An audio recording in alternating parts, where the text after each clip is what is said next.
Is ये भगवान का अवतार है जो कि सबसे आखिर में आता है, कलयुग के आखिर में आता है एकदम। उसका फिर से धर्म की स्थापना करेंगे। He would rule the planet for 1000 years. Humanity is just so discouraged with its own efforts that they need an external savior. And Kalki is supposed to return towards the end of the Kali Yuga. Tens and hundreds of quotation only from Veda talking about Prophet Muhammad sallallahu alaihi wasallam. यानी युग युग में जब भी परेशानी आएंगी इस धरती पे तो मैं एक रूप हासिल करूंगा, अवतार। उसमें पता चलता है जिसे हम कहते हैं पैगंबर। आखिरी पैगंबर, आखिरी अवतार कौन है? कल के अवतार। आने वाला आ चुका है। आज इस रोए ज़मीन पर मौजूद 4000 से भी ज़्यादा मज़ाहिब इंसान के सामने 4000 मुख्तलिफ़ खुदाओं, किताबों और अक़ीदों को पेश करती हैं, जिन्हें हमने आसमानी और ज़मीनी मज़ाहिब में तकसीम कर दिया है। लेकिन दर हकीकत तमाम मज़ाहिब आसमानी होते हैं, जिन्हें तब्दील करने और जिनमें रद्द व बदल करने में उन मज़ाहिब के उलमा का एक अहम किरदार होता है। इन तमाम मज़ाहिब में तौहीद, रिसालत और आखरत के तमाम तर तालीमात मौजूद होने के बावजूद उन्हें उनके पैरोकारों से छुपा दी जाती है, जिसकी एक मिसाल उलमाए यहूद हैं, जिन्होंने तौरेत में रद्द व बदल की और उसकी असल पैगामात को छुपा दिया। अल्लाह ने अपने मुक़द्दस कलाम में 4 आसमानी किताबों का ज़िक्र किया है, यानी तौरेत, ज़बूर, इंजील और कुरान मजीद।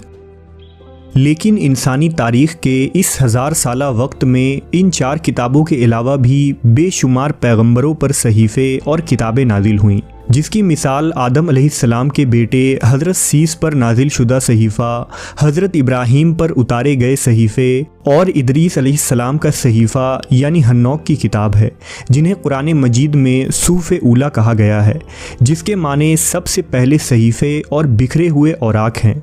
इस लफ्ज़ को संस्कृत में आद ग्रंथ कहा जाता है। ये अव्वलीन सहीफ़े या आद ग्रंथ कहीं गायब नहीं हुए, बल्कि दुनिया में आज भी मुख्तलिफ़ नामों से मौजूद हैं।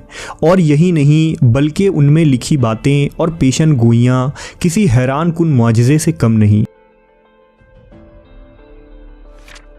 उन्हीं आद ग्रंथ में हिंदू धर्म की मशहूर किताब वेद है। दरअसल हिंदू या सनातन मज़हब दुनिया की कदीम तरीन मज़ाहिब में एक है।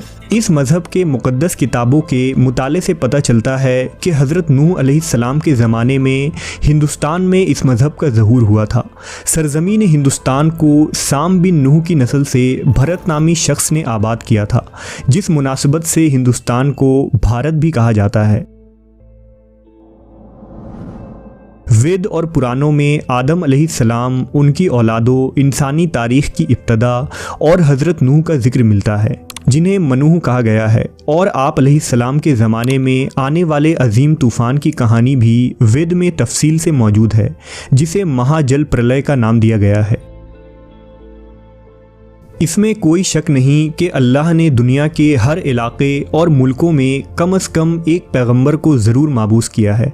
लिहाजा हिंदुस्तान की सरज़मीन पर भी एक नबी ज़रूर माबूस हुए होंगे, जिनका नाम या तो तारीख़ के औराक में कहीं गुम हो गया या दूसरे कौमों की तरह हिंदुओं ने उन्हें अपना देवता बनाकर उनकी पूजा शुरू कर दी।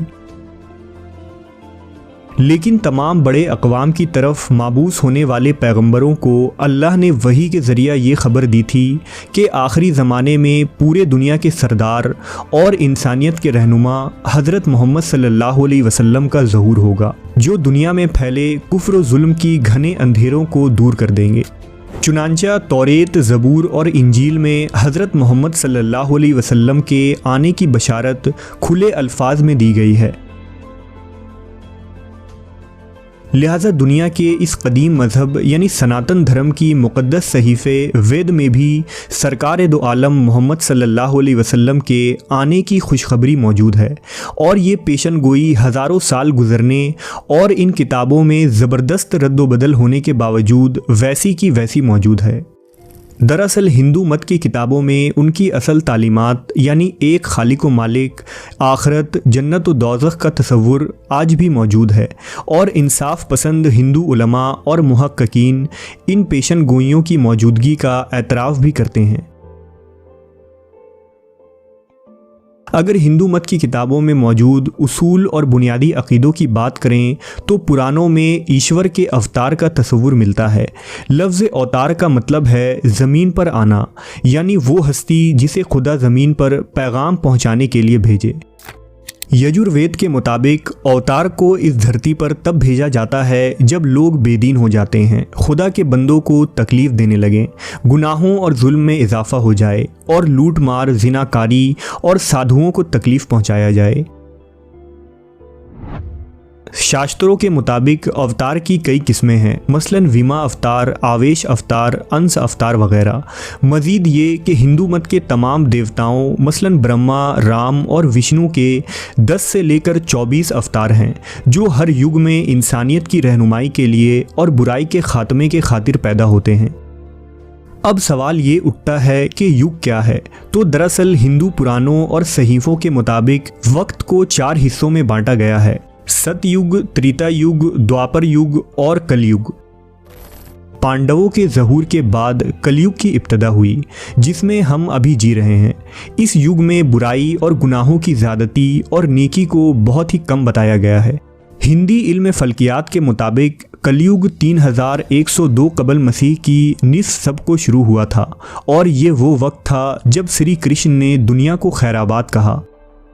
इन तमाम युगों में हिंदू देवता विष्णु के 9 अवतारों को इस ज़मीन पर भेजा गया था, जिन्होंने लोगों को राह रास्त पर लाया और गुनाह और बुराई का खात्मा किया। लेकिन विष्णु के 10वें अवतार यानी कल्कि अवतार को आखिरी युग यानी कलयुग में भेजा जाएगा, जिसकी पेशन गोई, आने का ज़माना और उसके हालात और पहचान सब कुछ हिंदुओं के एक मुकद्दस किताब कल्कि पुराण में मौजूद है। अगर कल्कि पुराण की माने तो कल्कि अवतार को कलयुग में आना है और जो इंसानियत का मसीहा होगा। दूसरी तरफ जब हम पैगंबर इस्लाम हज़रत मोहम्मद सल्लल्लाहु अलैहि वसल्लम की सीरत का मुताला करते हैं तो ये बात आईने की तरह साफ नज़र आती है कि कल्कि अवतार कोई और नहीं बल्कि मोहम्मद सल्लल्लाहु अलैहि वसल्लम ही हैं। पुराणों और शास्त्रों के मुताबिक कल्कि अवतार एक द्वीप यानी जजीरा में पैदा होगा और हज़रत मोहम्मद भी जजीरा अरब में पैदा हुए थे। पेशन गोइयों के मुताबिक कल्कि सुम्बुल नामी गांव में पैदा होगा और उसका जन्म एक बड़े पुरोहित के घर होगा। अगर लफ्ज़ शुम्बुल का तर्जुमा करें तो इसका मतलब अमन का इलाका है और नबी सल्लल्लाहु अलैहि वसल्लम भी अमन की जगह यानी मक्का में पैदा हुए और बड़े पुरोहित से मुराद जनाब अब्दुल मुतल्लिब हैं जो हरम के मुतवल्ली और आपके दादा थे। कल्कि पुराण के मुताबिक कल्कि पहाड़ की तरफ जाएगा और परशुराम से ज्ञान हासिल करेगा और बाद में उत्तर की जानिब जाएगा, फिर वापस आ जाएगा। ये पेशन गोई आप सल्लल्लाहु अलैहि वसल्लम की ज़िंदगी से बिल्कुल मुमासिल है। चुनांचा आप सल्लल्लाहु अलैहि वसल्लम मक्का के पहाड़ियों में चले गए थे और जिब्राइल से वही हासिल की, फिर शुमाल की जानिब यानी मदीना मुनव्वरा तशरीफ़ ले गए और वहाँ एक मुद्दत गुजार कर वापस अपनी मकाम यानी मक्का का दौरा किया। कल्कि अवतार की खुसूसियात के बारे में मज़ीद लिखा है कि वो तमाम अच्छी सिफ़ात की वाहिद उम्मीद और खुदा की अदा करदा 8 खुसूसियात की हामिल शख्सियत है। वो दुनिया का सरदार है जो देवदात नामी घोड़े पर सवारी करेगा और बुराई फैलाने वालों को अपनी तलवार से हलाक करेगा। उस ज़माने में आखिरी अवतार के ज़रिया कली यानी शैतान की हार होगी। नबी सल्लल्लाहु अलैहि वसल्लम के मामले में ये पेशन गोई भी हकीकत के ऐन मुताबिक है। हुजूर और आपके साथियों ने पूरे सरजमीन अरब से कुफ्र और बातिल निज़ाम का ख़ात्मा किया और उस वक्त की आलमी ताकतों यानी रोम और फ़ारिस को फ़तह करके 1400 साल पहले इस पेशन गोई की तकमील की थी। रही बात देवदात यानी खुदाई घोड़े पर सवारी की, तो सफ़र मिराज में हुजूर का बुराक पर सवारी करना इस बशारत की भी मिज़दाक होती है। कल्कि पुराण की एक और श्लोक के मुताबिक कल्कि अपने 4 साथियों के साथ मिलकर शैतान को तबाह करेगा।